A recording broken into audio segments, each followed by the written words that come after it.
What is up? What is up? I see y'all in chat. I see y'all in the chat talking about me. You know, I've been sitting here watching for a bit. And just so you know, got here, it was like 10:28. I was fixing to hit the go button and I was like, you know what? I better not do this just yet. Um, I'm never exactly on time, and these people are not going to know what to think if I'm live at 10:30, right on the dot as scheduled. So I was like, you know what? I'm just going to wait. And then it got to be about 10:02, 10:03, or 10:32, 10:33, and I was fixing to hit the go button, and I looked down, and there was this little pop-up on my screen that said, "Your storage is full. Please delete something, or this show will not be recorded." And I was like, "Son of a bitch, you got to be kidding me!" So I had to go delete some old test shows real quick just so this would record. And yeah, just like always, I'm a few minutes late, but guess what? I am here. I am here. And trust me, it'll be worth it. I feel like anyway, because we have some of the most glorious, ass making content I ever seen in my life. Both of these two individuals are the gifts they keep on giving. Gary Melton and Lisa Knows. Lisa Knows shit is way I look at it. So anyway, Susan says she's never on time anyway. My audio choppy. I don't want to have issues now. Y'all let me know before I get good and started.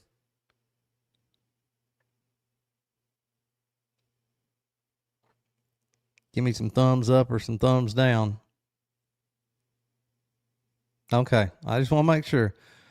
Y'all said it was I want to make sure. That one time everybody was like, yeah, it's a little staticky. And so then I went, I guess I finally got it fixed. But either way, I went back to listen to it the next day to see how bad it was. And I was like, holy shit, I can't even hardly understand it. It was so bad. So I know y'all try to be a bit graceful, but okay, good deal, Nosy. Good deal. Hey, you never know. So I'd rather you say something and we can both make sure on our ends whether or to see whose it is and go from there. Better be safe than sorry. So without too much further ado, let me get Mr. Gary Paramount Tactical Melton in here. Him and his lovely sidekick. Lisa Knows. Lord have mercy. Like I said, she knows shit. This is a good one, but this one's just full of gems. So here we go, guys. I'm not gonna leave the suspense any longer. I know y'all are dying to hear these people's words of wisdom. Play the video so you guys can see what's going on here, and you can. Yeah, we're gonna start out with them trying to make Baron Coleman look bad. And so right off the bat, it's an epic fail. You know, trust me, they don't have what it takes to make Baron Coleman look bad. You can witness the insanity of all of this. And by the way, Baron Coleman also went live to address. Yeah, he's about got to be in the $7,000 club.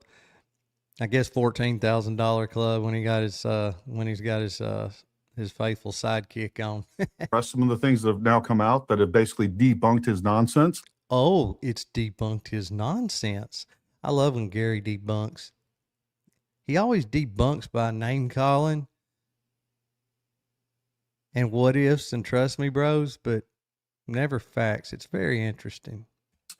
And we're gonna peel off over there and go check that out here in just a little bit. But this is what we have going on.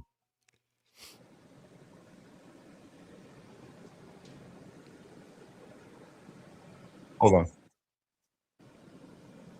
Come on, Gary, hit your play button. Not to kill Charlie Kirk. This is kind of low. Because if Andrew left Santa Barbara before Charlie got shot, then there was a plot to kill him. That's why it matters. If Andrew left Santa Barbara. So let's just address that right off the bat. Oh, here we If go. Andrew left Santa Barbara before Charlie got shot, there was a plot to kill him. All right, there's 1,000 reasons why that assertion in itself obviously could be wrong, but let's go with it. Before Charlie got shot, there was a plot to kill Charlie Kirk, and Andrew knew about it. That's why it matters. It is evidence that that might have been the case and that they've been lying to us the entire time. That's why it matters. There's no other explanation I can think of, short of Andrew was having an affair with somebody in Scottsdale, that he would be sneaking into. All right, you guys see what he did just right there? Again, sneaking in additional defamatory information. The only other, Not defamatory, buddy. To be defamatory, he has to intentionally say something that he knows is not true. And of course, there's some other things that go along with that, but that's the major gist of it. only other explanation is that he's having an affair. Like, there's 10,000 likely explanations. Give us three, just three reasonable ones that make sense and that are likely. Come on. And that's like the least among them. They always assume the most sensational, salacious, worst of all the possibilities, which is just another indicator of how dishonest and disingenuous these people are. Give us some better options. Scottsdale when he's supposed to be on the air on the Charlie Kirk show. And I'm sick and tired of the constant obfuscation. See, that's the thing he leaves out, because see, there was a plan for that day. When I say that, I mean Charlie asked him to host that show live, and everybody was under the impression that's what he did, but he in fact did not, and it was pre-recorded. So, you know, it's not just a matter of, oh, he could have had 1,000 other things planned, and, you know, 1,000 things other than a plot to kill Charlie or him having an affair. But at the end of the day, his boss asked him to do the show live, and he said he would and planned to do the show live. So he was, in fact, sneaking for some reason. So, yeah, those two reasons that Barron gave, you know, I would think be two things that would make it worth sneaking into town. Gary said there's 1,000 more, but of course, as normal, no examples, no facts, no receipts. And lies, and when we raise real questions like this, they ignore it. But when somebody says, "You think Erica was buying a jumpsuit at Aloe?" Oh my God, no! She wasn't buying a jumpsuit at Aloe. I mean, just what an unhinged, incoherent rant this is to be. No, it's not incoherent. So just to spell this out for you, make it really plain and clear, Gary. It seems like when there's some dumbass something that comes up, like as an example, somebody claiming that she went and bought some kind of jumper at some fancy designer jumper store or jumpsuit store. When somebody says that she does that, everybody jumps in there, including, you know, her, and is like, "Oh, hell no. What? No. Why would I do? No, it was this, that. I was here, you know, so-and-so did this, so-and-so did that." Give all these details and go explain very, very thoroughly how that is not the case and debunk it. And then guess what? Somebody comes up with something like, yeah, we think Erica flew in, not when she said she flew in. Possibly she was sitting in an Egyptian plane on the tarmac, like sitting there waiting when the Big Bang happened. And not only that, but Andrew, instead of hosting the show live and taking the later flight, like he said, he actually flew in early enough to meet her on the tarmac so they could fall into each other's arms. Guess what? Crickets. Radio silence. So that's what he's a little excited about.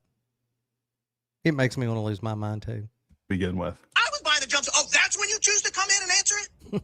Well, ladies and gentlemen, it looks like we have finally got God, there she is in all her infinite wisdom. Gotten some answers. Andrew Colvette's flight itinerary for September 10th has been released. Oh, it has it? So this is the timeline that Candace was presenting on her show to her audience. She says that at 12:37, Andrew Colvette departs from Santa Barbara and heads to Scottsdale, Arizona. Then she... Hey, mermaid. I think you're the only one so far that I've missed. I said something to Brad. I made sure he knew I seen him in there talking shit about me. And see Nosy and Susan. Glad everybody's here. Hey, what the hell's been going on with Raining? Is she not like me anymore? Is she not like us anymore? I don't think I've seen her in the chat in a week. Hope she's good. Someone might need to check on her.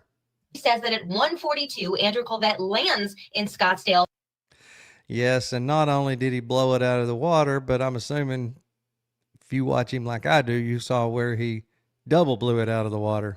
And has the infamous tarmac hug with Erica Kirk. She then says that at 4:36, a plane does come in from Santa Barbara and lands in Provo, and she says that she believes that this is Andrew's wife because she states that they were traveling separately that day. This is a set of plane details. All right, so we're going to pull these up separately, but anything that we missed there, Lisa, just kind of fill in. I mean, that's kind of. I'll pull up some of the other documents that we have. The other documents. This is the timeline. Makes it sound so official. And that essentially came from Baron Coleman and Candace Owens herself. And then, of course, we actually have, I'll throw the other timeline that we have up there. But the assertion is that the Charlie Kirk show, I believe, was supposed to end at 1 Pacific time. Is that correct? Yes, I think you're right.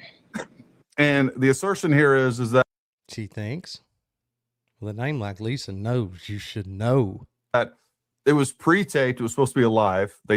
This whole conspiracy, they've pre-taped this. They want to build in Andrew an alibi. So they pre-tape it and then they say it's live, but he's already in the air headed toward Erica Kirk because they know what's going to happen. He's going to land. Apparently, the other narrative is that Erica Kirk is waiting there in Scottsdale and Phoenix area, waiting for him to arrive. She's waiting on the tarmac for over an hour. And this whole narrative has been built up. I believe it came from another anonymous source, which another anonymous source. I want to talk about here in a second too. But that they land and they have this long. Actually, their asshole. It came from a flight tracker. Just to be clear, yeah, maybe the tip, the little, hey, maybe you ought to look in this direction, may have come from an anonymous so and so. But at the end of the day, all this data comes straight off of flight trackers. So I don't know what to tell you. Deep hug right there on the tarmac. Everybody sees it. Then they go get on the plane. They travel from Arizona to Provo, and that's what happens. And then Andrew has his wife take a separate jet. Yeah, Brett, and they definitely don't release them on a flyer with a letterhead for a company other than the one that actually operates that jet. From Santa Barbara to Provo directly. And that's what they got going on here. Anything I missed there? Yeah, a shitload, buddy. Yeah, and Candace's and her telling of how this happened, she claims that she spoke to Andrew on the phone, and he's the one that supposedly said that this tarmac hug happened, right? Obviously, again, this is just her statement, though. She never gives any actual proof or evidence for this. What the fuck does she want for proof or evidence? I mean, is she thinking maybe possibly that Andrew and her, snapped a selfie while they were hugging? I mean, what kind of proof or evidence would you? I guess maybe possibly Candace could have recorded the phone call when Andrew told her that. So I don't know. I don't understand. It's literally, she just says it, and it's literally a trust me, bro. So take that for what it's worth. Yeah. Exactly. And folks, this is what we got to get away from. We got to get away from this idea that He decided not to add no wisdom to that. He was just like, yeah, oh, exactly. everything, I mean, literally every single one of her sources is anonymous. As far as I'm concerned, if we have an anonymous source, that's a lie. Didn't happen. Oh, these people, at least Gary, he's really not that dumb. Now, I'm not saying he is the sharpest tool in the shed, but he is not that dumb. He knows, just as in this case right here, the tip comes in, and the tip is something to the effect of, hey, you might ought to look into this because there's a little something screwy about it, or you may want to look into that because so-and-so lied about this. I can promise you, I know. Those are the tips that are coming in. And then you jump on the publicly available websites and look at the data, such as on the flight trackers. And in Barron's case, you got to get on the FFA website, but the tip has actually doesn't have really anything to do with what is produced to prove as evidence. So when he says that, he acts like all of this information that Barron's about to give, talking about the whole letterhead and the companies and the FFA stuff, like it's all just from an anonymous tip. They got an anonymous tip, and all of that stuff, all of that data, all of that everything just got dumped in their laps, and now they're delivering it. And that is so far from the truth, it's ridiculous. So, like I said, he may not be the sharpest, but he is not that dumb. So, there's only one other option. Full of shit. It didn't happen. And that's what we got to go with, because that's exactly how we got tricked by the main trick. That's right, Mermaid. That's exactly who that is. And she is disgusting in more ways than one. By the mainstream media. That's how we got Russia. This is how bad it is. Look, just about every time, I think every time I've seen her on with Gary, but like if you get on there, and trust me, I don't watch them much, but to do my research and all, I had to get on X and watch some of her videos. 9 out of 10, this chick does her videos literally in the bed. This episode that she's doing right now with Gary, she's in the bed. You can tell. Pay attention. You can see the pillows propped up behind her. And then at one point, while they're talking, Bronson pops in, and that's another douchebag and a half. But anyway, Bronson pops in, and him and Gary are talking, and she's sitting there eating French fries, just and he asks her something, and she's like, huh? Russia collusion. That's how we got all of the attacks on President Trump. It's the exact same thing that the Democrats were doing against Trump. And those Democrats that were voted out of office, they're now jumping on this bandwagon. They're tied into the Charlie Kirk assassination. They're promoting this stuff. And now it's Israel, and the Israel collusion hoax. That's what they're pushing. It is the exact same time.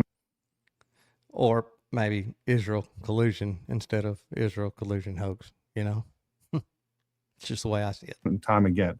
And what's insane to me is these people make up narratives out, and they literally pull things out of the ether. When there is an information gap, they'll just assume, and they always assume the worst, the craziest things to fill up that. No, they don't assume the worst.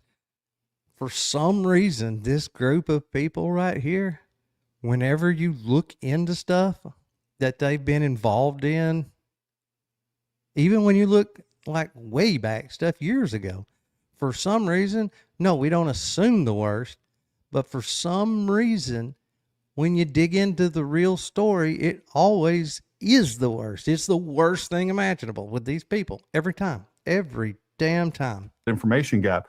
And then when you actually provide them with evidence, real evidence, they say, no, I'm rejecting. Yeah, Mermaid. Yeah. That evidence, and I'm going with this narrative that has no evidence. We saw that with Zach. We see that with all the candy cult people every single time. They just make things up. So, like, for instance, a great example of this, when I was talking to Zach about, he was giving us the story about the Egyptian planes. Number one, he says the Egyptian planes land and people get off of that. We have no evidence that anyone got off that plane, or all we have is anonymous. I could be wrong, but it seems like I remember I could be wrong. I may literally just be dreaming this up, but it seems like way back when Candace was reporting on that, there was some type of documentation, like some type of manifesto or something, and I could be wrong. I may have absolutely just pulled that out of my ass. I don't know. But anyway, I'm digressing. Sources that I don't even think are real. And then on top of that, what they say is, I don't even think are real. Nobody gives a shit what you think. I mean, if they're real, they're real. If the evidence checks out, it checks out. Nobody gives a shit what you think. then these military contractors come in, I guess, to get at a hotel. And by the way, just so we're clear, Candace had screwed that timeline up so bad, just so we understand what's going on. That plane took off hours before. It landed and took off hours before Charlie Kirk was even assassinated. But this is where we're stuck in these narratives that have nothing behind them. We have. Well, instead of telling us that it took off hours before, show us. Pull up the flight tracker and show us. Quit with the trust me, bro. That's what you're bitching about. Good God.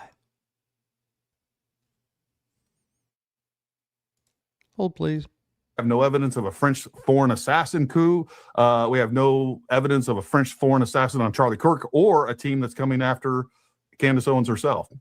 We have no evidence of any of these things. And people just buy into it wholesale. And then what we do have evidence of, we have evidence right here in the charging documents. And they want to just read like, nope, that's not real. Really? There's evidence in there? Folks, all of this evidence is real. It is. I guess he's saying that when you open up that charging document, that a literal rifle pops up out of there. When you open that charging document, you got to be careful because DNA will jump up and it'll slap you right in the face. No, it's not evidence. They can put whatever they want to on that damn piece of paper. That is not the evidence. And you know what? He keeps on and on about how we're going to see this evidence in this huge, monstrous, enormous mountain of evidence besides that they've got in the meantime. And how he knows this, I have no clue. Regardless, he keeps talking about all this. Guess what, Gary?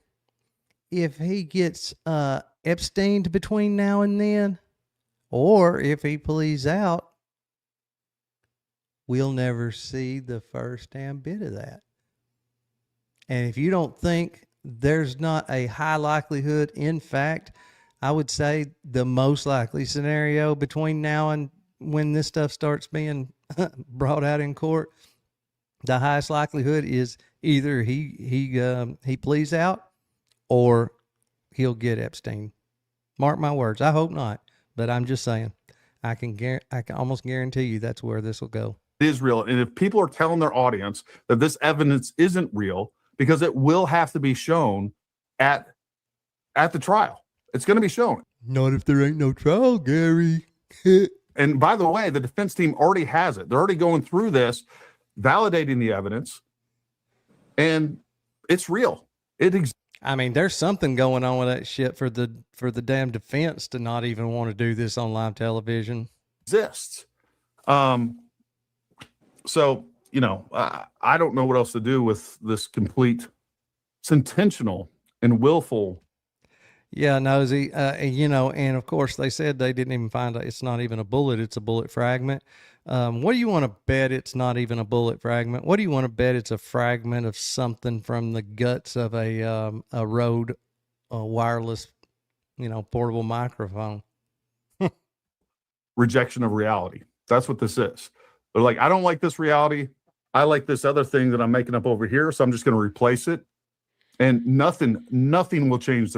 But allegedly, yes, Nosy, the ATF report says that the tests were inconclusive. So basically, yeah, they were not able to match whatever that piece of fragment is. They were not able to match it with the gun.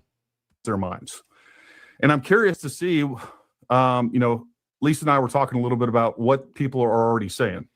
And we're going to compare their timeline with what we now have. This came directly from Andrew. All right. What we have is God's God's honest gospel truth. It came directly from Andrew. A passenger itinerary. He didn't send it to me, by the way. I just want you guys to know that this was sent to other. He didn't send it to an obscure YouTuber this time. Or wait a minute. He didn't send it to this obscure YouTuber this time. And look, I'm just saying that in air quotes because somebody else that has a monstrous YouTube channel said it, and I thought it was funny. I'm way more obscure than he is. So anyway, that being said, I thought it was funny. The people. So what we have is an actual itinerary, and let me pull up real quick. I want to go through the timeline that we have. I mean, even this whole timeline, Candace has already had to change it. So when she first presented this back in December. Yeah, it's kind of, what happens when you're doing an investigation. Timelines very rarely, if ever, are put together at the beginning of an investigation and never change. So that's dumb. She said that the tarmac hug happened in Provo, in Utah, between Andrew and Erica. And it was the whole, remember, Erica waited on the tarmac for an hour for Andrew to get there. Remember that whole thing? Then she just recently, on her episode that she did, I think it was on, was that Wednesday? Thursday, whatever, Wednesday or Thursday, episode 316, I believe it was. Then she changed it to, well, no, Andrew actually flew into Scottsdale. He met up with Erica on the tarmac there. That's where the hug happened. And then everybody from the TPUSA crew got on Charlie's plane, and then they all went to Utah together. So she's already had. Am I missing something? Did I miss something somewhere along the way? Do any of y'all ever remember everybody else from Turning Point got on one plane, whether it's Charlie's plane or whatever? That could very well be, but I don't remember that. I think she dreamed that up. I could be wrong. Could be wrong. Somebody correct me if I'm wrong. I don't remember ever hearing that. Had to make adjustments to this, and she still entirely got it wrong. So, yeah, and I'm actually going to pull that up real quick, just so that everybody. Based on what? She completely got it wrong. Based on what? Show us the receipts. Show us that she's wrong, instead of just talking shit. But I can see Candace's timeline, and then we're going to compare. And again, folks, these are tail numbers that somebody just picked out of the blue. Oh, they yeah. saw these dots on the screen. They saw it in on the computer, on the internet, and they pulled this up and said, I think this is their planes. And we're going to show you how wrong they got this. Ooh. yeah, I say, as you're going to see, none of these tail I can't wait. numbers that she gave, none of the 3 tail numbers shown here anyway, none of them match the actual tail number that we know that he was on. Exactly. All right, so we have the minute by minute timeline from Candace Owens, and let's see here. 12:37, Andrew departs from Santa Barbara, headed to Scottsdale. 1:03 approximate time, Andrew says that he learned Charlie did not make it.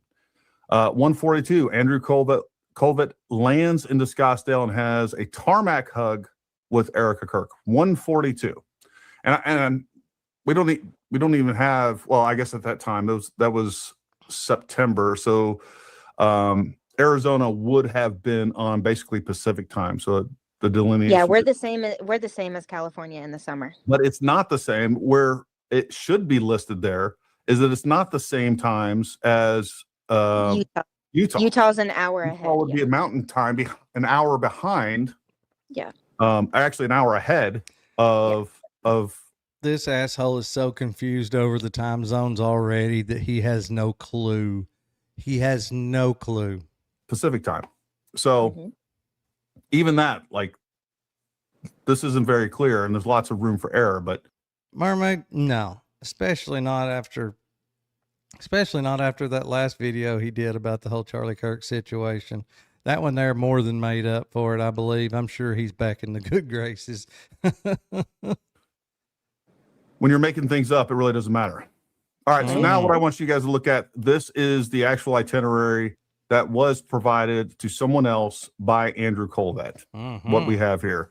And start talking through this a little bit. I actually printed this out, and I want to pull that up so I can see it really well. Yeah. So one of the He wants to make sure he can see those inconsistencies really up close and personal. first things that I point out in my video is obviously the arrival and the departure times are way off from what Candace gave. So Candace originally says that Andrew takes off from Santa Barbara at 12:37. Which if that was correct, that's why Barron did his whole freak out, because that would be 14 minutes from when Charlie was shot. He was shot at 12:23 p.m. local Utah time. So yeah, I can see why they would think that, oh my gosh, like how would he have left the office and got on a plane already and done all of that unless he knew that this was going to happen, right? He had foreknowledge of it. Well, I just want to point out, like, that's not even like the logical assumption to make. No, it's not. But I'm just let's hear some Gary logic. Saying like that's where they're getting because she's putting him at 12:37 my as point leaving. is I don't want this to sound like these are like accidents. Like, this is not accidental, folks. They're intentionally choosing options every time that paint TPUSA, Andrew Colvett, and Erica Kirk in the worst light possible every single time. Give us another viable scenario. Give another option. All you're doing is talking shit. You always talk about how our side is just making stuff up. So if you're going to try to debunk, if you're going to try to prove a point that we're making shit up, you can't turn around and just make shit up to do that. Like, it doesn't matter how many times you say, they're wrong, they're lying, they're evil. Until you show some facts to prove us wrong, you're not doing anything but making yourself look dumb. Every time they have an option of reasonable, completely unreasonable, but makes them look bad, they're going to pick this one every single time. But yes, of course. But anyway, based off of her original timeline, she has him leaving Santa Barbara at 12:37, which would have been, again, 14 minutes after Charlie Kirk was shot. We know that he actually left at 2:30 in the afternoon, significantly later than what she's saying, right? That is 3:30, folks. That's 3:30 Utah, yes. By the way. Then she has that a Santa Barbara plane arrives in Utah, the one that unless that their itinerary you're reading off of, unless it's photoshopped and not accurate, and she believes is holding Caitlin Colvett, Andrew's wife, at 4:36 p.m. But their actual arrival time was 4:58 p.m., almost 5 o'clock in the evening. And then you also have the fact that she is insinuating that they flew separately. You can clearly see here that there are two passengers listed, Andrew and Caitlin. Him. Unless that itinerary's made up and photoshopped and not accurate. And his wife. They flew together. They were together the entire time. Stop. I heard you the first time. And as you can see, based on the map down there, this is a straight shot flight from Santa Barbara. Yeah, what about that map? Let's talk about that map. You want to talk about that map a little bit? To Provo. There is no stop in Scottsdale. The Scottsdale stop literally never existed. It never happened. There is no point in time during this entire day, based off of this document, that based off of this totally for real 100% accurate and legit official document, Erica and Andrew would have ever been on a tarmac together at any point in time on September 10th. It literally does not exist. It never happened. Okay. Now, they went to the hospital. Erica and crew would have gotten there before him. We know based off of the police audio that Candace played on her own show that the police had a scheduled escort pickup time of 3:30 for Erica from the airport to escort her to the hospital. So she would have gotten to the hospital around 4 o'clock. This also corroborates with Frank Turek's statements that she arrived at around 4 o'clock at the hospital. You have Andrew Colvette getting there a full hour behind everybody else. He was like the last one to arrive, basically, because he was coming from further away. He was coming from Santa Barbara, not Arizona. Yeah, so he arrived at 4:58 p.m. Mountain Time. So you figure at least he arrives there somewhere probably around 5:30, 5:40, something like that. Yes, much later. Yeah. And so, when he would have gotten to the hospital, everybody else would have already been there. So yes, at that point, he probably would have gone around. Wasn't there a something or another that got said about Erica and Andrew? Was it Erica and Andrew? Or I guess maybe could have been. Was it Mikey? I think it was Andrew. Wasn't it Erica and Andrew that supposedly showed up at the hospital at the same time, but one went in one door and one went in another or something? I could be, but I could be confused on that also. I'm not stating that as fact. I'm asking a question. I'm just asking a question. Around and giving people hugs and whatever to try to comfort people. Oh no, this excuse me. This woman here did not do the Photoshop, and I can promise you that.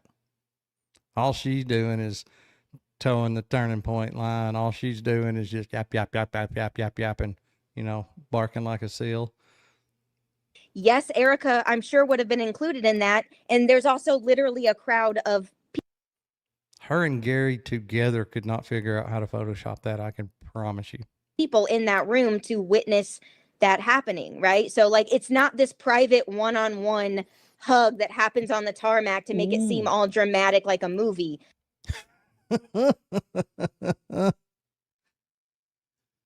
Well, it seems like I remember allegedly in his own words, he was in that big old airplane all by himself, and his mind was racing and his nerves were all tore up and he didn't have anything to do and he was there all by himself. And then finally he goes out there on the tarmac and he meets Erica and he just falls into her arms and he boo-hoo cries. So it sounds like, just based on the way he described it, that it wasn't some kind of a group hug. I mean, I think he would have said we had a group hug if that's what had happened, not I fell into Erica's arms and boohoo cried. That literally did not happen. Oh, it literally did not happen. She stated that as fact. And I'm also really tired of people saying that there's no romantic insinuation when Project Constitution. Okay, some people may insinuate that. I've never insinuated that. Don't know that Candace has ever actually directly insinuated that. But at the end of the day, he is a married man, and it's still kind of fucked up sounding, just to be completely honest. Just saying. Put out his garbage today. He's like, where is the romantic insinuation? Nobody ever said that. And I was like, except you have Candace absolutely insinuating that. And you literally had Baron Coleman in the opening statement that you showed where he's insinuating this affair that's happening. He never said it was an affair with Erica. He was just saying the only other option is that Andrew's having an affair. He never at all said that he thought he was having an affair with Erica, or even insinuated that it could be an affair with Erica. He was just saying there's two options. Either he knew Charlie was going to be dead, or he's having an affair. With a question mark at the end. So, yes, that's absolutely being insinuated. Like, are you kidding me? Are you kidding me? Yeah. Yeah, and absolutely smuggling that in at every opportunity. Just smuggling it right on up in there. And saying it in ways that gives them, plausible deniability. It took him 3 tries to say that.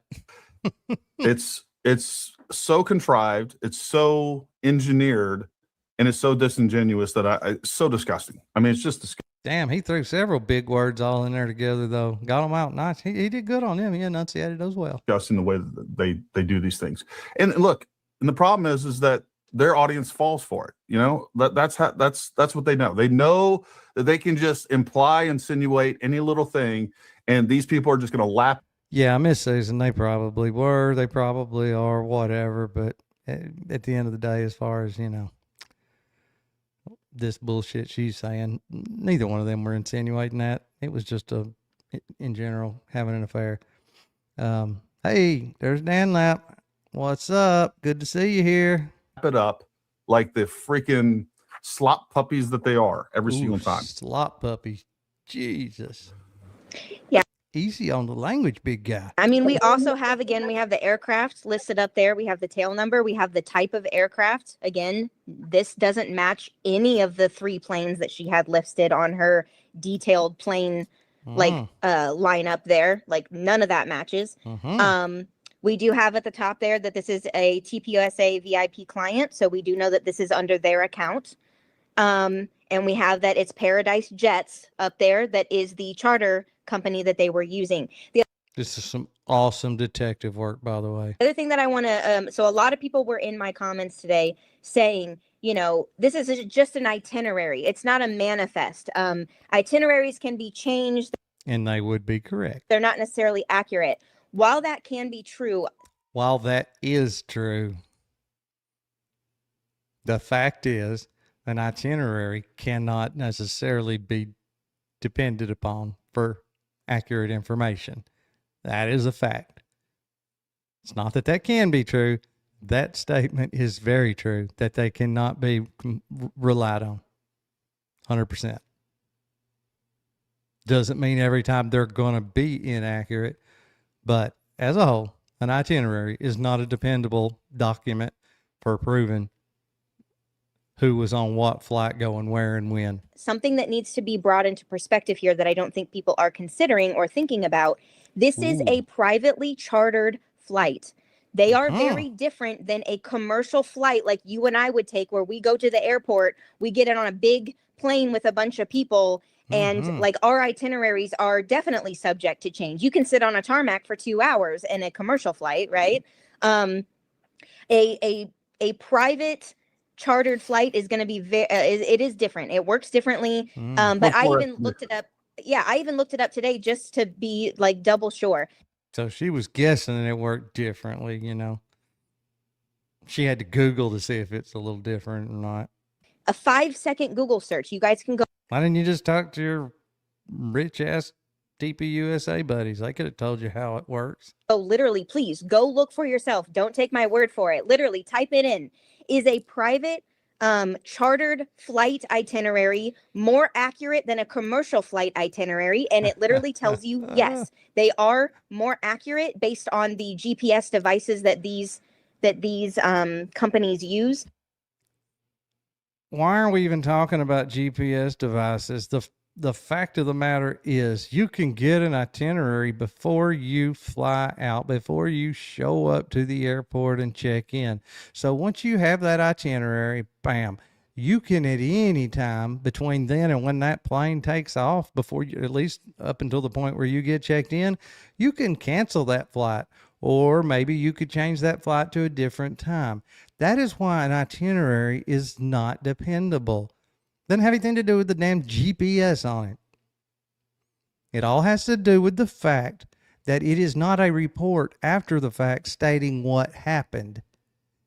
It is a plan of the way, it is intended to go down and who is intended to go where.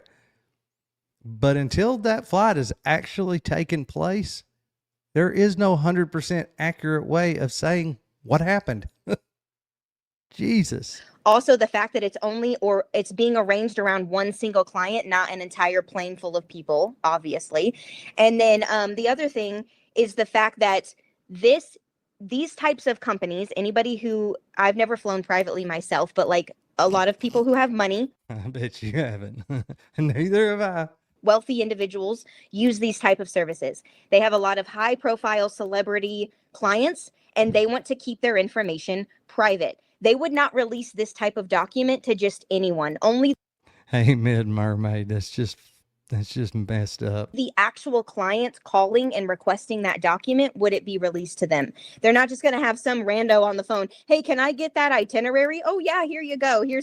They're not going to do that. Again, these people are flying celebrities and high profile politicians and people around the country. They're not just going to give that information out to anybody. Right? Right. Anybody know what she just said? No. She don't know what she said. You see that look on her face? She's like, what did I just say? Thought it was kind of funny, and I'm going to give him props real quick.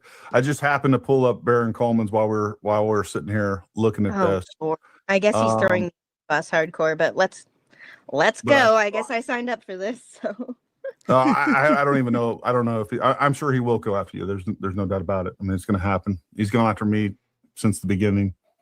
No, Gary, actually, he hasn't. Trust me, I watched both of you. You, as in past tense, I do still watch Baron because you turned into a hack. Let me remove this. But what we do have here is Rage Bronson coming at him. Biatched. She can't. It's just who she is. I just happened to pull this up when he's reading Rage Bronson's. It says, Baron given a reason to not debate because he knows that he would get destroyed by Andrew Wilson, which is exactly. Ooh, he would get destroyed by Andrew Wilson. Yeah, I wouldn't count on that. True. And we'll start off at the beginning of this, but I thought that was pretty. I would not count on that. Funny. Yes. Now look, sadly, I really like the guy. Great guy, good information. I really like the guy, but that's kind of like, Zach Costello and Andrew Wilson. I didn't realize it was happening until it happened, but I could have told you beforehand what was going to happen. No matter how many facts Zach had on his side, there's just no way to beat Andrew Wilson at a debate. And when I say beat, I don't mean like, the facts that are getting tossed around. I just mean overall, Andrew Wilson is going to steamroll him. And it's just, he is really good at it. But at the same time, Zach Costello and Baron Coleman are two totally different types of people. Baron Coleman is a very good, very, decorated and, experienced attorney. And I have a feeling he's probably smarter than Andrew Wilson too. So Andrew Wilson can get loud and, I'd love to see that. I really would. Yes. Andrew Wilson offered him an invitation to debate yesterday. Oh God, you'll have to get on there and you get on YouTube and search. His show is called The Crucible, and that's all he does. Just about it is debate. I mean, he does some commentary and stuff, but he's known to be a debater, a master debater. And Baron has still not responded. And I always really liked him until recently. He's been straight up towing the turning point line, and I just don't get it. Responded to it at all. I haven't seen any response. But apparently, he responded earlier on did he? in the stream. So we will pull those up real quick. We'll hit a few of these super chats while we have time. Thank you, Shine Bright Like a Dotson, for becoming a member. Thank you very much. Dr. Altoids, great to see you streaming on Sunday, brother. Lisa K in the house. She's been a diligent soldier exposing the gal Sharpton lies. Saw one today about. That's pretty much it, Mermaid. That's pretty much it. About the infamous Andrew with K. Erica hug. Thank you, Carmen King. It's sassy how Gary and Lisa coordinate outfit. I told you someone was going to mention that. I was like, it literally happens every time. And I'm like, I'm waiting for them to notice that it literally just happens. We always wear the same color, and it's. Do you see how tickled those two are?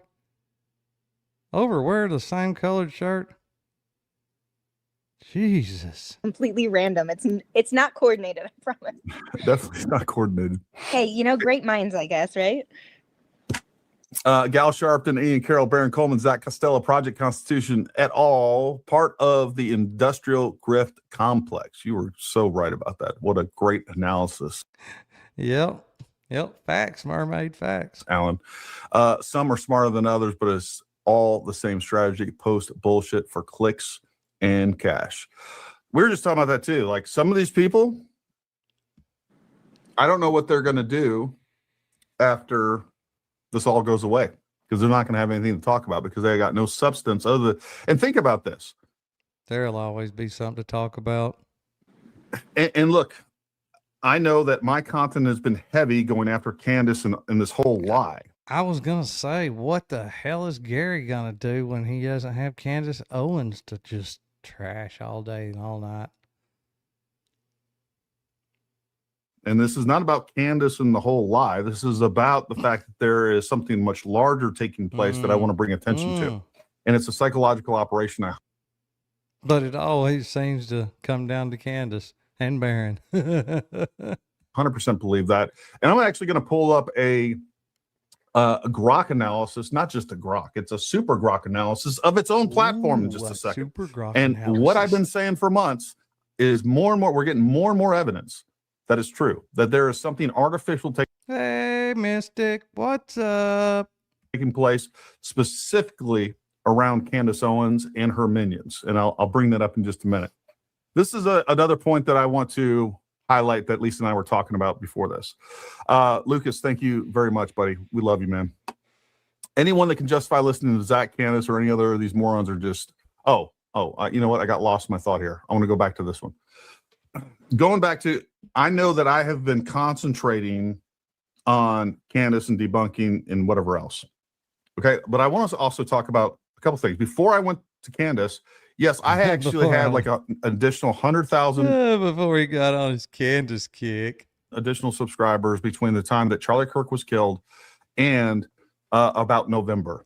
All right. Around November, I hit around 285,000 followers. And that's when I saw what was happening with Candace. And then I focused my attention on Candace. Mm-hmm. Right now, I have 285,000 followers. Mm-hmm. All right. So that's like 4 or 5 months that went by. And understand that I typically gain about 2,500 to 3,000. It goes up and down. But I can, on the low end, it's like 2,500 followers per month. That's what I typically would gain. So we can easily assess that I've lost somewhere around 15,000 followers between now and then. That's what I've lost. That's what happens when you tell your audience they're stupid because they listen to Candace Owens or Baron Coleman. That's kind of what happens. It can be expected. Yeah. So I gained some. I mean, I guess it makes sense to me. I've not ever had 2,500 or 15 or 200,000 followers to, but I could imagine anyway. Lose some. You guys understand it. So I'm definitely net negative, without a doubt. And by the way, my views went down too.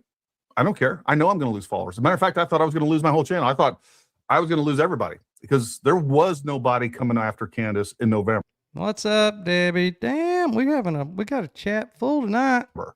Just really wasn't. All the Sagittarius is coming out. Wasn't happening. And I thought 100% like, hey, here we go. I don't care. Didn't matter to me. But my point here is that you have people like Zach. Yeah, and who was the other one? Oh God, who was it? Who else was it the other night that said that they were a Sagittarius? Oh God, that's gonna drive me crazy. There was somebody else the other night that said they were a Sagittarius who had barely any followers, but all he had to do was regurgitate exactly what Candace said every day. And that's what these people are doing. That's what they're doing. All they're doing is regurgitating exactly what she puts out and just affirming it, playing it, affirming it. Oh, this is great. This is magical stuff. All right. And then they get all of Candace's followers. They get all of Candace's views, and they're getting a lot more subscribers, views, and all those things. So this is a benefit. I mean, one of the first things he said was he bragged that he's now up to, what was it, 300,000? And like he hit that milestone, and he literally was like bragging about it on your show. And it made me, I just remember like being like, oh, that's so gross. What's gross? But when they're gone, like they didn't have any content to begin with. Like if you go look at, and I'm gonna just pick Nice, mermaid. Now we all know why I'm so smart. on Zach, but you go look at any of these people, Coach Collins, a bunch of these folks. They had no following or anything else before Candace, and now they do. And now they do. It was Jonathan. There you go. There you go, Mystic. That's exactly who it was. Yes, yes, yes. And that's the only content. It's like literally just cookie cutter, copy and paste, put out, and they're going to get the views. It's as simple as that. So we gotta hang out. We gotta hang out when we can. We gotta have each other's backs. so this is not beneficial to us. Trust me, it just isn't. And then, you know, Lucas here said anyone can justify listening to Zach Candace or any of these other morons is just stupid. Gary, great job in the debate, but you cannot win when the other side make up details to fit their delusional narrative. Like who cares, who hugged who, ridiculous. No, it's really not that. It's not that you can't win when the other side makes up details. You can't win an argument when you bring no facts, you bring no counterfacts to the alleged facts. You can't win an argument just saying, duh, that's stupid, or you're lying, or you're evil, or that sounds like something Candace would say. These are the arguments that y'all are, that this is all the arguments that you have. No, you'll never, ever win an argument like that. Never. And you'll definitely never convince anybody, not somebody with two brain cells to rub together. I want to really stress this point and make sure that people understand this, because I know a lot of people said, we're upset. They're like, why are you platforming this guy? Why are you debating them when you know you're not going to change their minds? Folks, do you think that I thought I was going to change Zach's mind? He just went up against Andrew Wilson. And he was, and by the way, I asked him before the show, like, did you see the flaws in your logic that he pointed out? No. And he was like, no. You know, so understand what this is. And this is something that Charlie Cook understood. The debate is not for you people that already are on our side. Number one, you know who else played that debate and simulcast that? His followers. Now, are we going to reach all of them or even most of them? No, but there are going to be people that we do reach. And that's the only way that we can take this stuff line by line and tear it apart from a logic standpoint. A logic, evidence, facts, common sense. And that's what we have to do. And that's I have not seen one single fact or receipt since we started this an hour ago. Not one. I've seen one photoshopped, made up document and a whole bunch of conjecture and maybes and what ifs. And I mean, that is literally all that we've gotten. exactly why Charlie Kirk was doing what he understood that. And you folks need to do that as well. We're not there to necessarily change the person in front of us. What we're there is for other people outside looking in, people that may be on the fence, people that may otherwise succumb to this ideology and this lack of logic. We need to be able to put that on display for them to see it. So that's why it's so important to do this. And again, I'm trying to get back on. I had someone ask me about it, and I actually made a video. You guys can go watch it where I go into detail. But they were like, "Why wouldn't you just continue to call them out online? Like, why do you need to like platform this individual?" And I said, face-to-face debate is one of the most effective tools that we have. And as someone who has been debating publicly, face-to-face, for 10 years now, I've been debating. Again, I debated the topic. I still do debate the topic of pro-life versus pro-choice. But at the end of the day, it's the same concept still stands, which is that when you have to push these people out into the public and they have to speak these things out loud in front of a public audience, because a lot of people, especially in today's world, they're just in the internet cycle. They're behind a screen. They're just in their own head cycling the same garbage over and over and over again, and they never have to get outside of that bubble. But when you actually put them in a debate situation where they have to sit down face to face with a public audience and actually say this stuff out loud, it's embarrassing. It's mortifying to, well, they may not ever even realize it, but to everyone else who's hearing it be laid out and be processed logically, they're like, oh, wow. And there are people that I have seen. I have actually seen it work over the last 10 years. People who were pro-choice their entire life, who became pro-life because they had to debate it out loud and actually speak these things Yeah, I was gonna say we're also known for a few other things too. Some of which we probably can't go into here. into existence. And then they were like, oh my God, that doesn't make sense. That doesn't work. That's not logical. I can't defend this. I actually cannot defend my statements or my thoughts. And so it actually shows the absurdity of their ideology when you actually put it out like that. Not to say that the back and forth online doesn't help. I think that it's a part of the equation, but it's not the only part of the equation. You have to have both sides of it. And it's not as effective. It gets drowned out in the noise. But when you have two people sitting there debating issue by issue, and you're able to dissect, I think my brain just got drowned out in that noise. Exactly what they're trying to say, and they have to defend it face to face, as opposed to just saying you're paid by Israel, and then they freaking block you. Right? That's usually what happens when they run out of. Because just like I was telling you guys, and I was just thinking about this. This is the same thing with liberal ideology, right? All the things that Lisa just said is true with liberal ideology. Once they have to start articulating these things out loud, it does sound stupid. And it definitely sounds stupid to even not only them, but especially to the audience listening. And these are people that without that interaction, they would think it sort of makes sense. They could be convinced that it makes sense. But when they have to say it out loud, it hits different for sure. And very rarely will you have someone that comes back to you. Y'all feel like y'all are getting smarter right now. Oh, I don't even know what this has to do with Baron Coleman, Candace Owens, or Charlie Kirk or anything. It has happened. I've had people in my DMs who were like, you know what? You made me think differently. You made me think about things in a way that I've never thought before. But that's very rare. Most people will never admit openly that they're wrong. They just kind of change their mind quietly, right? And they kind of just slip away, and you'll never know the seed that you planted, right? But the point is that like you are planting those seeds, even if you don't know which ones come to fruition. At the end of the day, you are planting those seeds. You may never see the result of it, but you are. And so, because at the end of the day, our flesh is very arrogant. It's very prideful. It's very egotistical. It's very hard.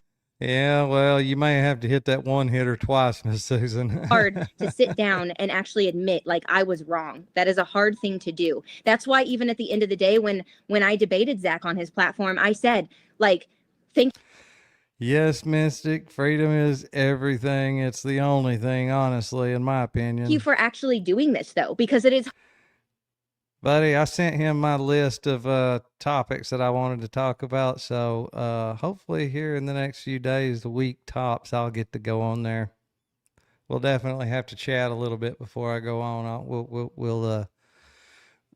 I'll pull a Charlie and we'll discuss talking points. It's hard to sit here and actually have that conversation, and most people will not do it. They refuse. So the fact that he's actually willing to sit down and do it, props to him. Unfortunately, he still seems to be stuck in his whatever, or it could be a case of, again, he's just not admitting it openly and publicly because it would lose him a lot of money for him to do that.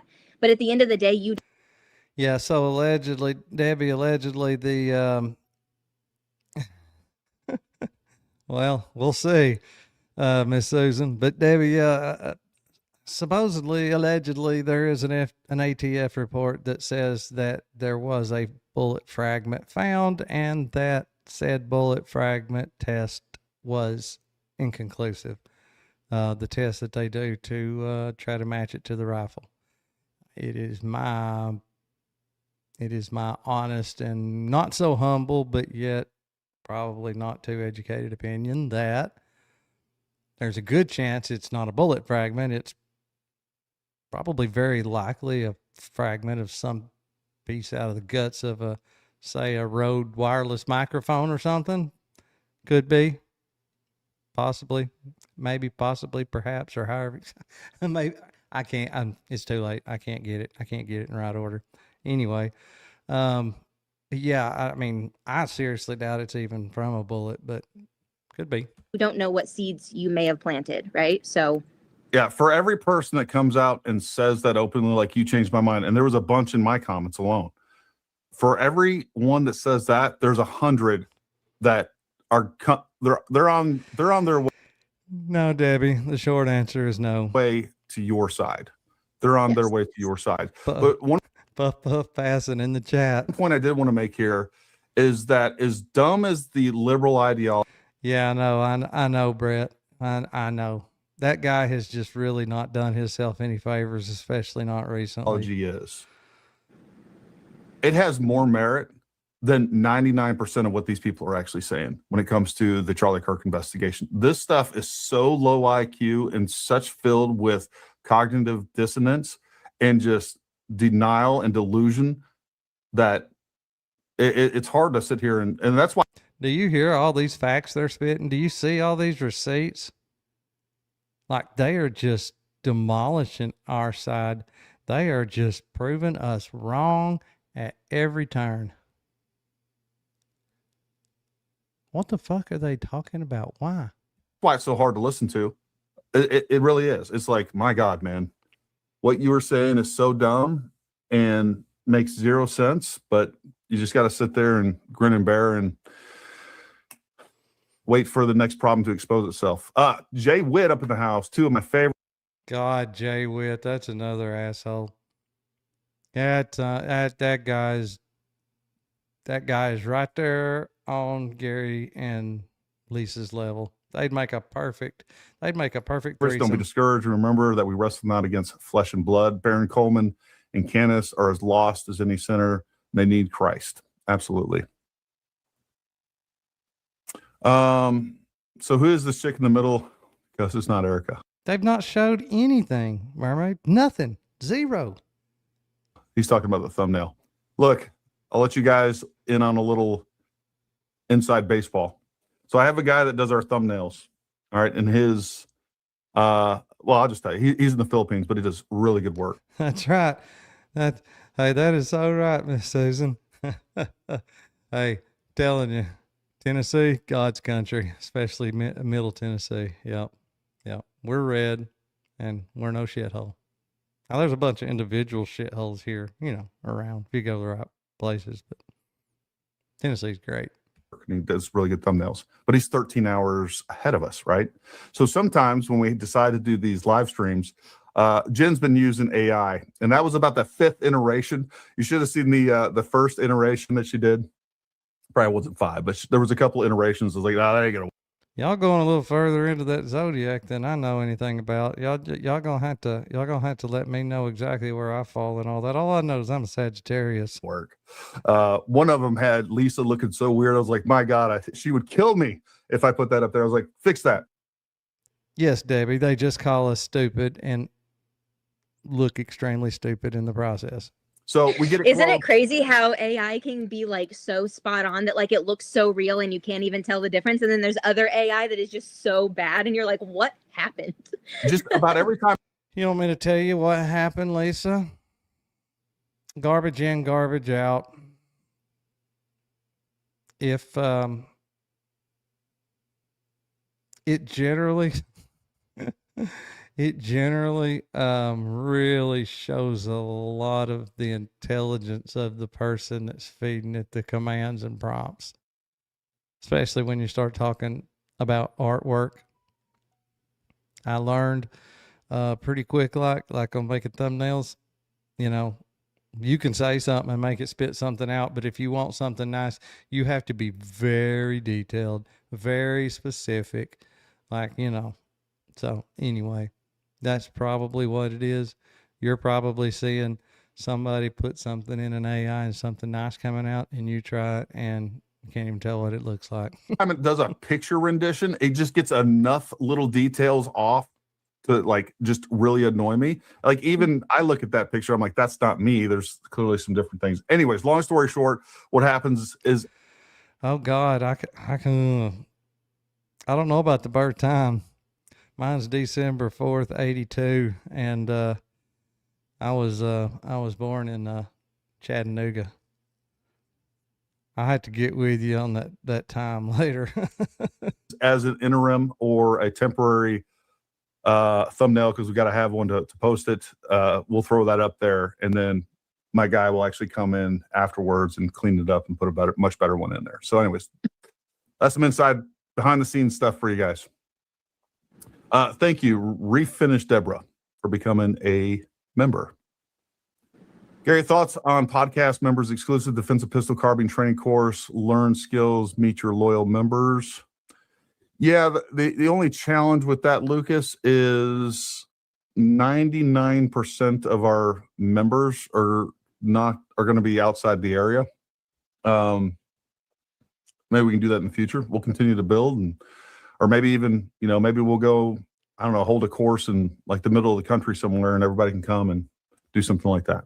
I like the idea, though. Thanks for the laughs. I'll do that, guys. You're welcome.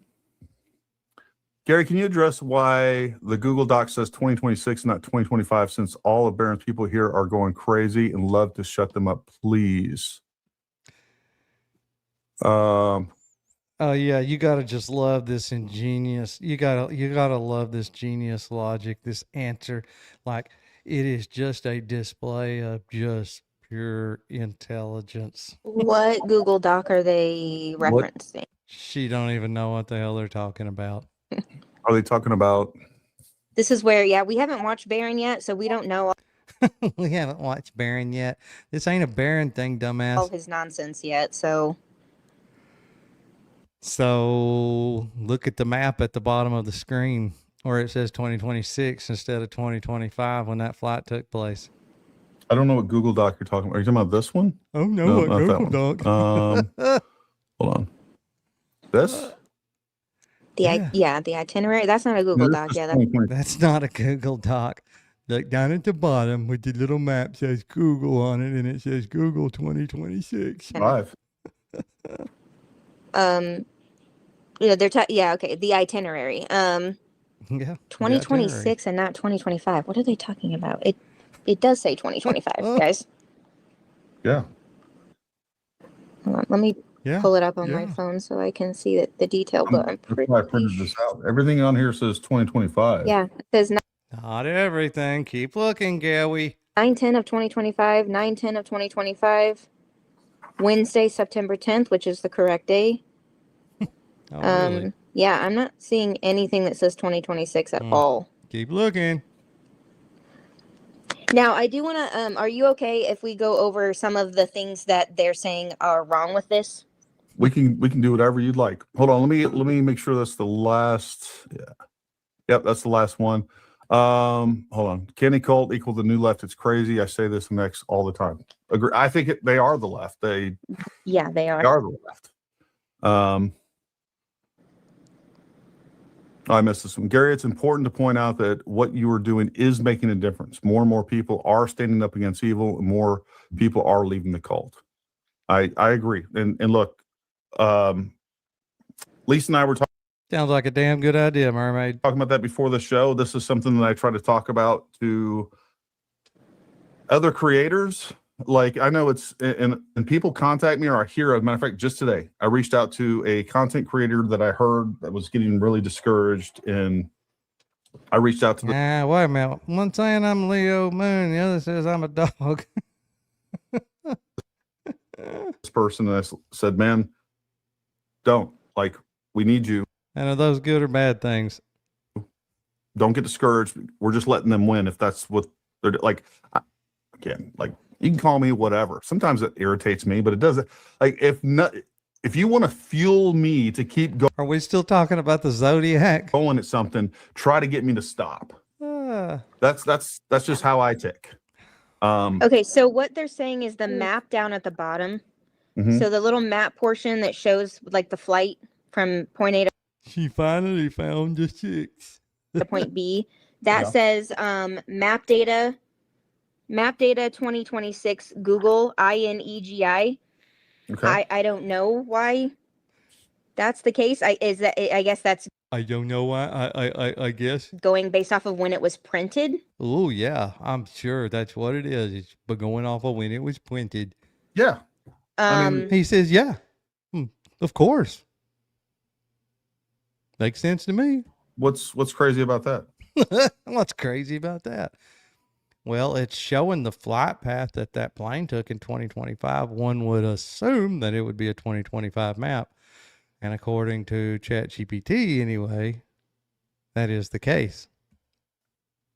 Yeah, I would just say that that's clearly showing that it wasn't printed off in 2025. It was printed off in 2026, but I don't. And then someone is trying to say that Caitlin Colvette's name is spelled incorrectly, and I do not believe that that is accurate at all. But And what does that prove if it was? It proves that that document wasn't just pulled out of a file and printed off. It proves that that document was completely generated in the year 2026 and therefore was not for a flight that took place in 2025. Misspelled correctly. that whichever assistant whoever at Turning put down Point, the yeah, name. whatever assistant December the 4th, 1982. I'm old AF. at Turning Point who set up this flight like put her name in wrong There you go, Mystic. You had it. because they were kind of in a hurry. It was kind of Wow, what? Did you not think I was that old? an emergency, but whatever, that's fine. But yeah, so somebody ran this document through AI, and Grok obviously spit back some what they said were inconsistencies. Okay, and so I want to cover those really quickly.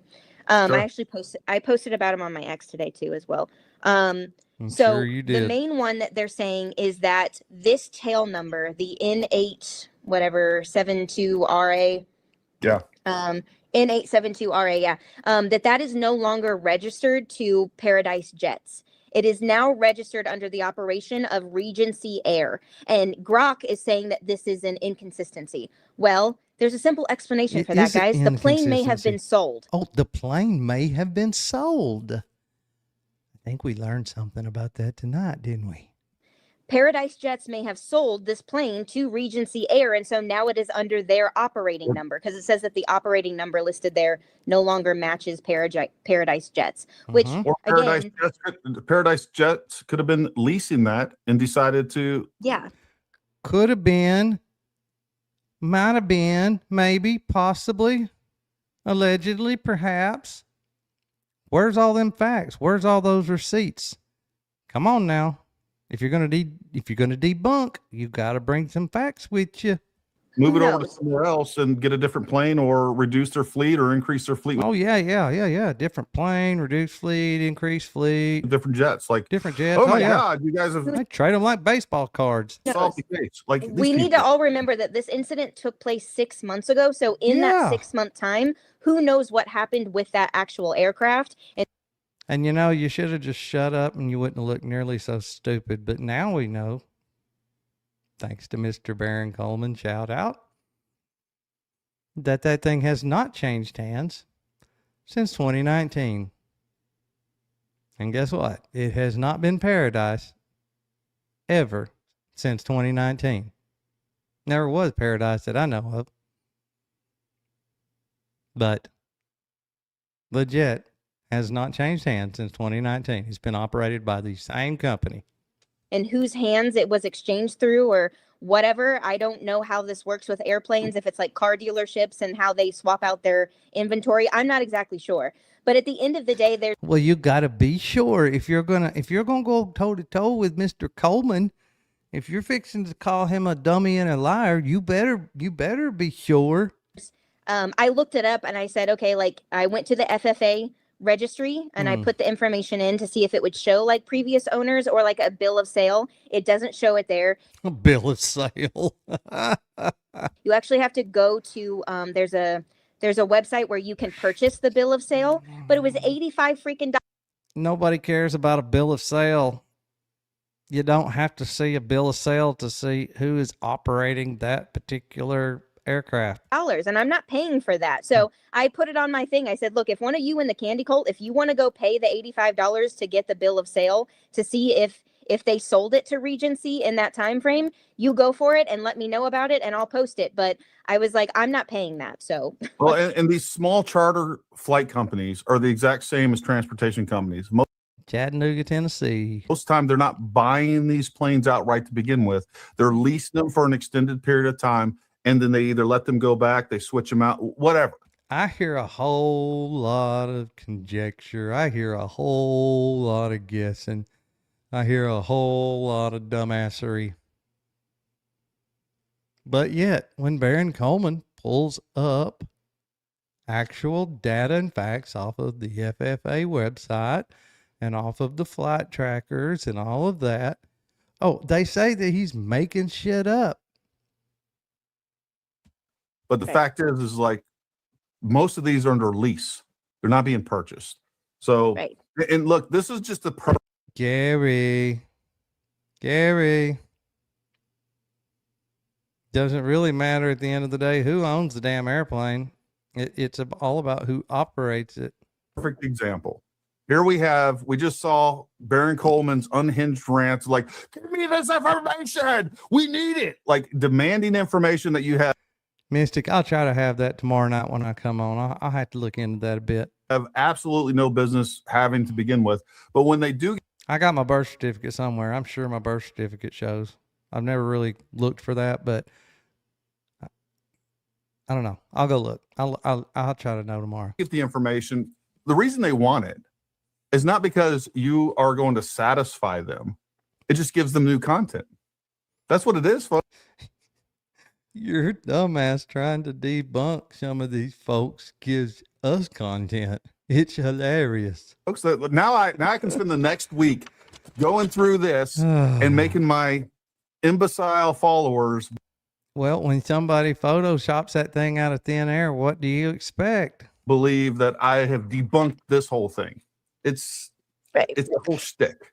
It's the other.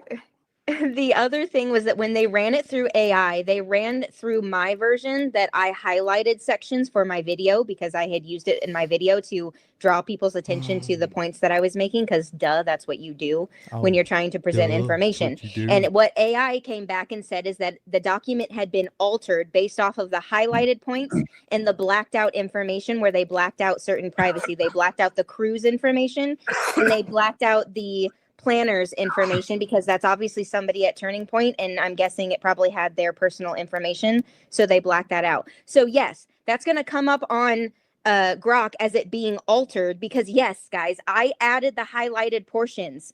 Yes, the blacked out portions were added on after the fact to the document, but that does not mean that the document is fake or like debunks it at all because I put highlighting on there. Yes, I did. Correct.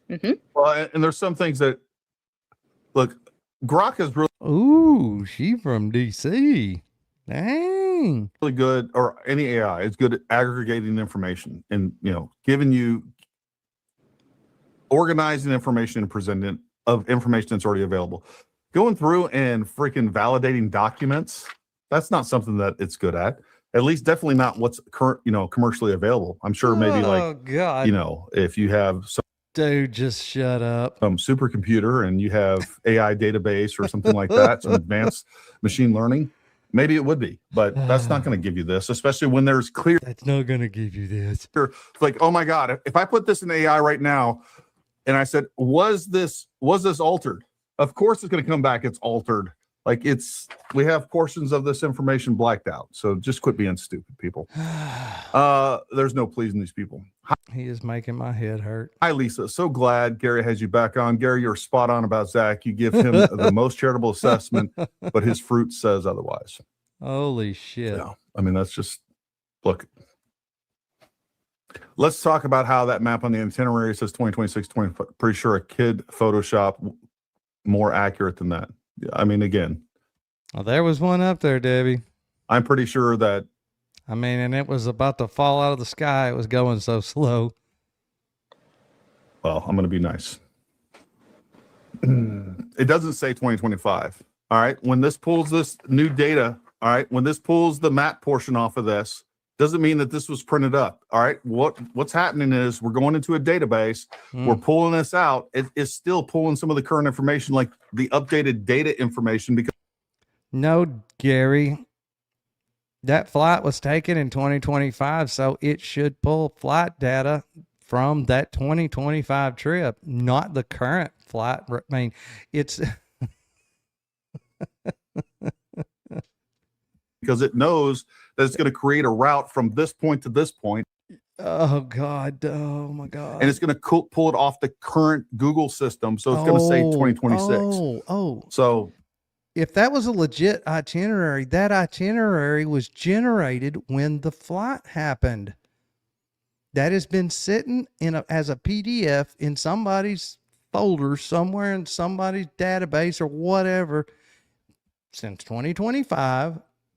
And when you call and say, hey, can I get a copy of this? They say, sure. They go in there, they open it up, they print it off. No pulling new Google data maps and generating, like, the hell is he talking about? Good God. Yeah, and guys, breaking news. I have a source. Breaking news. Oh, she's got a source. And that source says that. Oh, that source says, trust me, bro. This information is going to be further verified. Further verified. Even more verified than it's already verified. Even more. So you guys just wait for that to come. But this document is real. I will literally, again, you don't like, again. And I know that that's a trust me, bro, right? Oh, yeah, definitely a trust me, bro. No, but I am literally putting my life on this. No, she's putting her life on that. This document is absolutely truthful. And oh, it's absolutely truthful. Please, at least don't bet your kids' lives on it. And again, we have another source that's going to come out here very soon to further verify it. This other source is just going to come out and say, yes, it's for sure, it's for real. How is another source going to verify this any further? So wait for that. Because it's coming. Yeah. No, there's some Barontards in here. Absolutely. Oh, yeah, they've been in here. I've been seeing them. Drinking the Kool-Aid. Drinking the Kool-Aid. You guys will accept nothing. You won't accept reality, but you'll accept all the anonymous sources possible. God, he does, and he does not know how to back out. He just got to go in. He just puts his head down. He just puts his head down and tries to come out the other side. And you'll believe the most ridiculous shit, because there's no other way to describe it. It's just ridiculous shit. And you will just completely reject what is absolutely true. Folks, you will see the evidence that's outlined in the charging document. Oh, we will we? What if he pleads out? What if they find him hanging from a strip of a bed sheet? It's in the probable cause affidavit. You're going to see it. Oh, and we're going to see it. Going to see it. For anyone out there telling you, trust me, bro. No, this is all made up. You're not going to see it. We're going to get to the trial and you're going to see something completely different. They are lying to you. I'm concerned we're not going to see a trial. Matter of fact, I'm convinced that we probably won't see a trial. They are lying to you. Prove it. Prove it. And look, I think Lisa and I both know. I know when come the trial, I would love to believe once everything's put out there and all the other mountains of evidence that you don't even know about. This is like the tip of the iceberg of what the actual evidence is. When you see all the mountain of evidence. A mountain of evidence, not just a little small hill, not a ridge, a mountain. And it's going to prove that people like me and Lisa and many others out there have been telling you the truth, much at a cost to us. And all these a cost to your reputation and your credibility. These other people that you just been freaking. He has no words. Buying into, all right. I was buying into. And he knows he ain't got words. All these other people have been lying to you. I would love to think that we're going to be vindicated, but he says, I love to think that we're going to be vindicated. That did not sound very confident to me. I realize, just like what Lisa said a second ago, you're not going to accept it. You're going to go with, it's all fake. It's all fake. It's all made up. The whole world's in on this whole thing. And you're it's just all fake and gay, guys. Is the stupidest people on the face of the planet. That's what's going to happen. And you're going to sit there and believe it. And you're going to continue to convince yourself that you're just, you got it all. You see the world as it is, and no one else sees it correctly. And the way that you see it correctly and you have vision that other people don't have is because you reject reality. That's what you're going to do. You have no ability to, you have no capabilities of logic, no critical thinking. When I go on his show, I swear to God, I'm fixing to talk over him until he shows me some type of something. I don't care if he pulls it up online, if he pulls it out of his wallet. Like, show me something. I mean, show me something. The fact that I have people in my comments right now who are saying, but Candace said she spoke to Andrew on the phone and he said that the tarmac hug happened. Mm-hmm. She said it. And I said, you're right. She did say it and she lied to you. And why hasn't Andrew come out and said that she's lied? Why hasn't Andrew come out and refuted this claim? Why? Radio silence. He's not said a damn word. Why is that? You are saying with so much confidence that she lied about this. How do you know? And again, why are you the one saying it? Why is Andrew not saying this? I wouldn't be surprised if he texted it to her. She's probably got a screenshot of that too. And I can almost guarantee you she didn't talk to him on the phone without recording the conversation. I know how she rolls. She's probably got some kind of proof.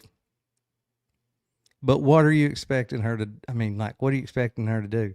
Like, to me, it's proof enough that he hasn't come out and refuted it.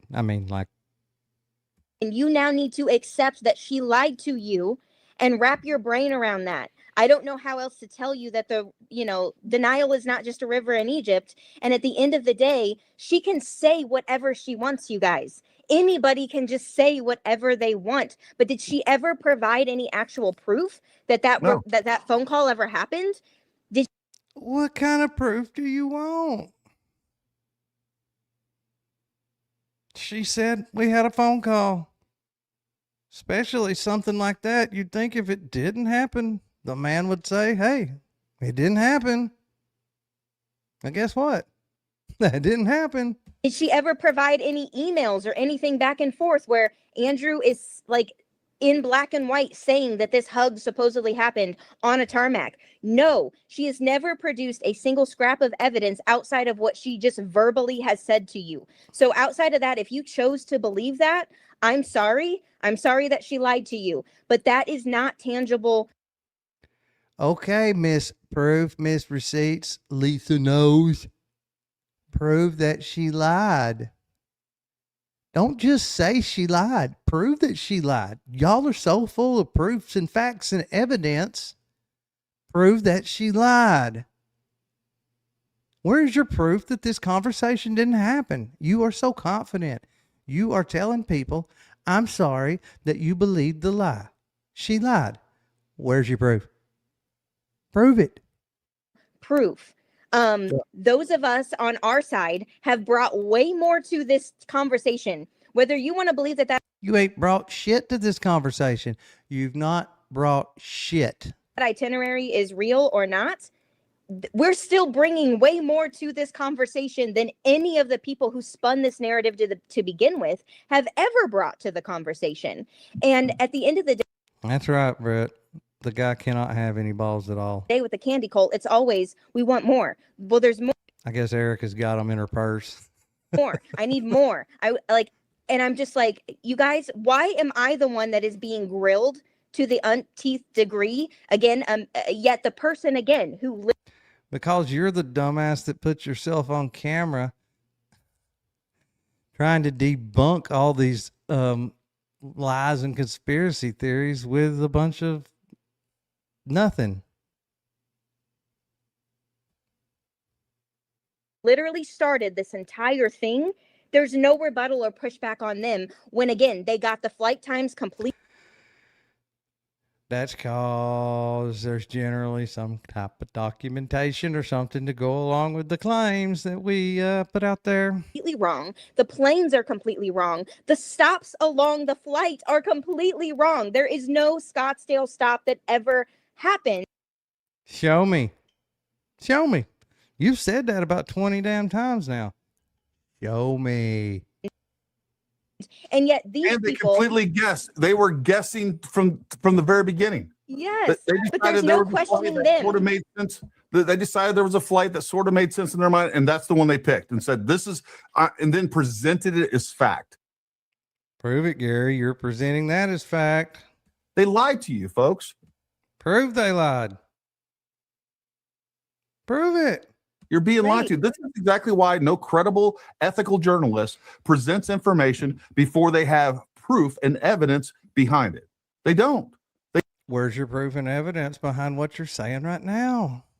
They don't. You know, an anonymous source used to be like a rare I'm starting to sound like a broken record myself. Good God. thing.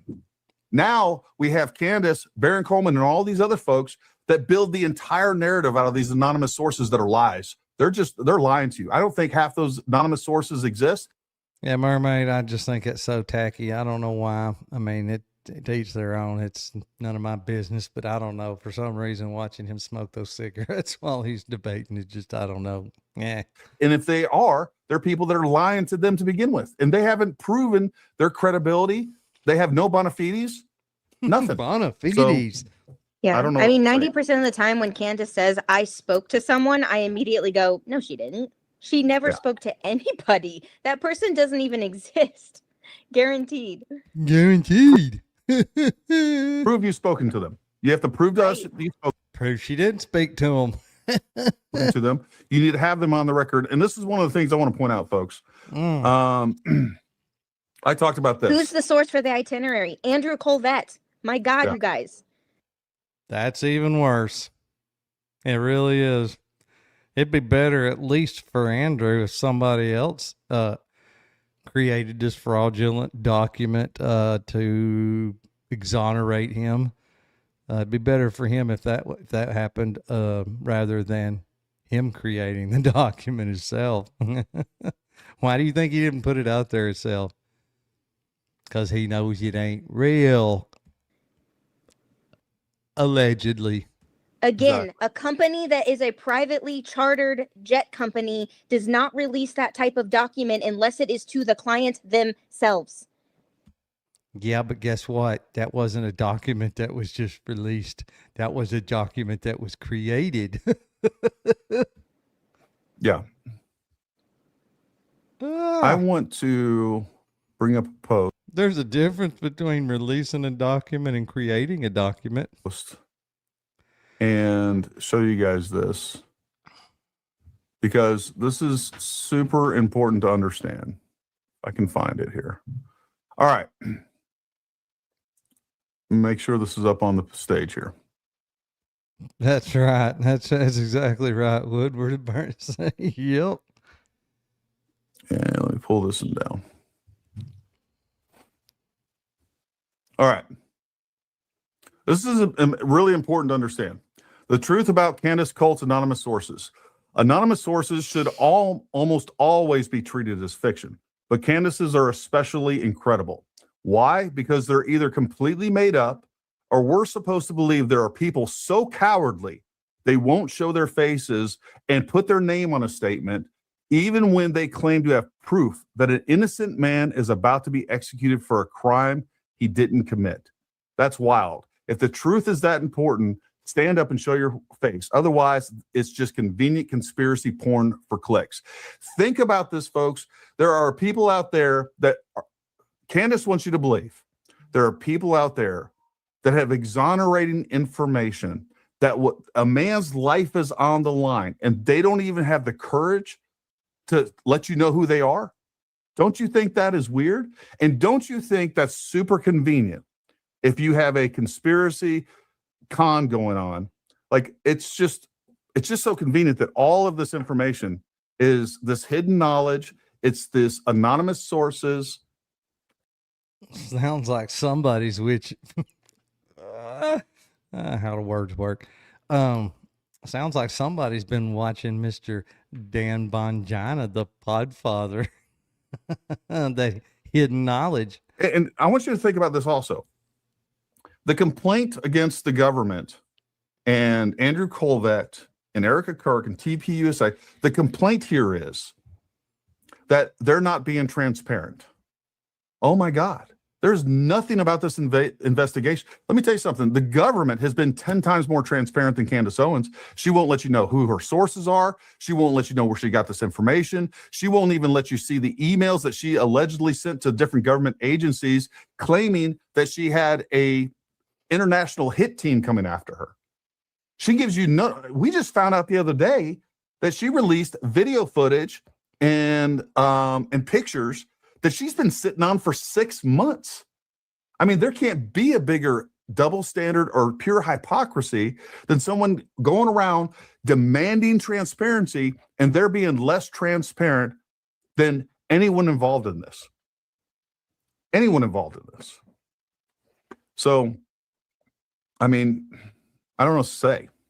It's absolutely. I'm not going to believe any. In those in those situations, in those scenarios, a lot of times it's best to just not say anything at all.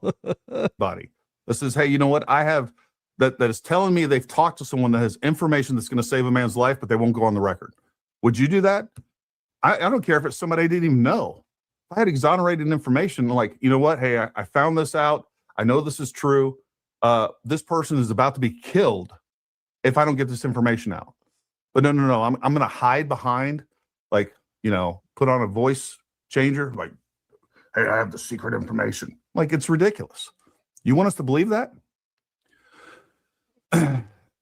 By the way, on Super Grok, since we're changing gears a little bit, I asked Super Grok to do an independent analysis of what's going on with bots and sock puppet accounts boosting Candace Owens. The bottom line from the independent X analysis, there does appear to be an unusually high volume of accounts behaving like sock puppets or bots, amplifying Candace Owens' repetitive low engagement. Yeah, look, they act like it is just unheard of for you know, journalists or whatever you want to call them to not expose their sources, and that's just stupid. I mean, it's stupid. If you can prove the facts out without bringing that source forward, and I mean, sometimes they just are not going to be willing to come forward, and that's just something you got to deal with. But if you can prove the facts out without exposing that source, why would you anyway?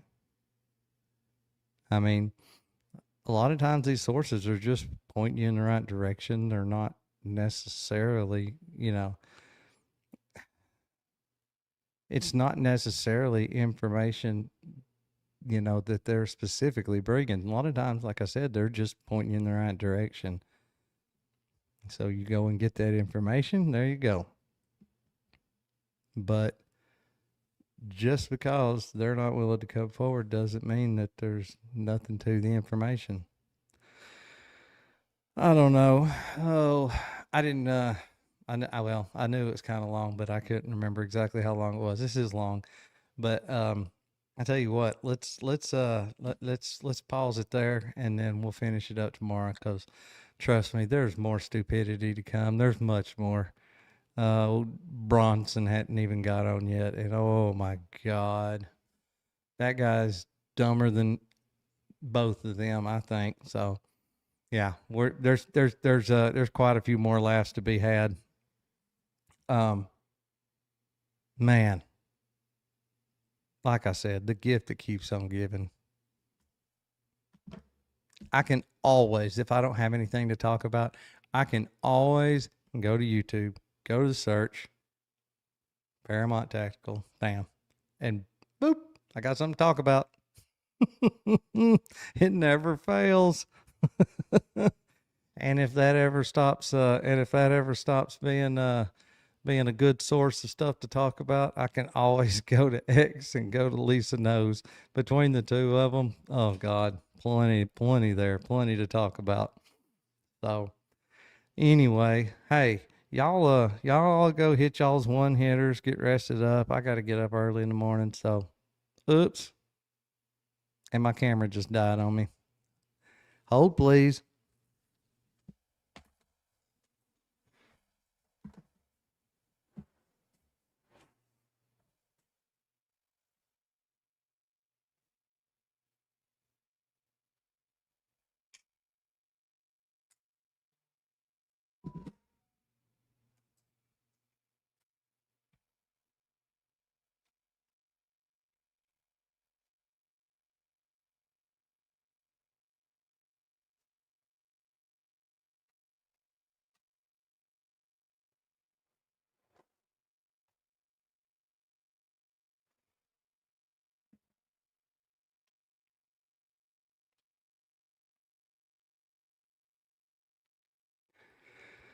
Sorry about that, guys. I promise one of these days I'm going to get me a power adapter for that thing, so I don't have to I don't have to depend on those batteries. Anyway, um, yeah. So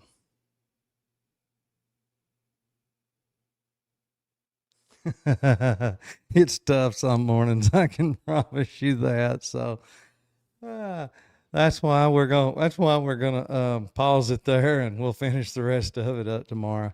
We'll finish up this insanity, and then we'll take a quick gander over Baron's rebuttal that he did tonight. But anyway, guys, I really appreciate y'all showing up. It always love sitting down here, turning everything on before I ever hit the live button. I see y'all sitting there waiting in the chat, talking, carrying on, talking shit about me, before I get here. But it's all right. I deserve it. But yeah, anyway, pretty sure everybody in here is subscribed, but if you're not, or if you're one of them watching this in the future, please subscribe to the channel, notification bell, all that good stuff. Like the video, everybody. If y'all ain't liked it yet, please like it. And yeah.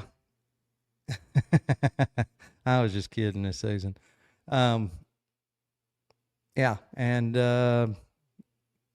if y'all got a minute, can and feel like it, hit the little share to your Facebook, your X, whatever you got. Share. And that'll help us get this out there. Let's see what else. I've got and I need to start putting it in the description of the videos. I'm going to start doing that, but I still do have that post up for anybody that wants to support until I can get monetized and can be supported in that way. I have a PayPal link, a Venmo link, and a Cash App link. It's in one of the posts I've got up on YouTube. So anybody feels like tossing $1 or $5 or 10 or whatever, that would be the way to do it. And hopefully before too long, I can get monetized and we can just do some super chats and stuff here and there. Anyway, we're not there yet. Working on it. Y'all make sure y'all like the videos and share, and that'll get us there even quicker. Guys, yes, thank you, Mystic. That's exactly it. All of y'all lovely Sagittarius and anybody that's not Sagittarius. y'all have a good rest of the night, and we'll be back tomorrow night to pick this up right where we're leaving off. And yeah, I'll see y'all then. Hey, thanks again for showing up. Y'all are awesome. See y'all tomorrow.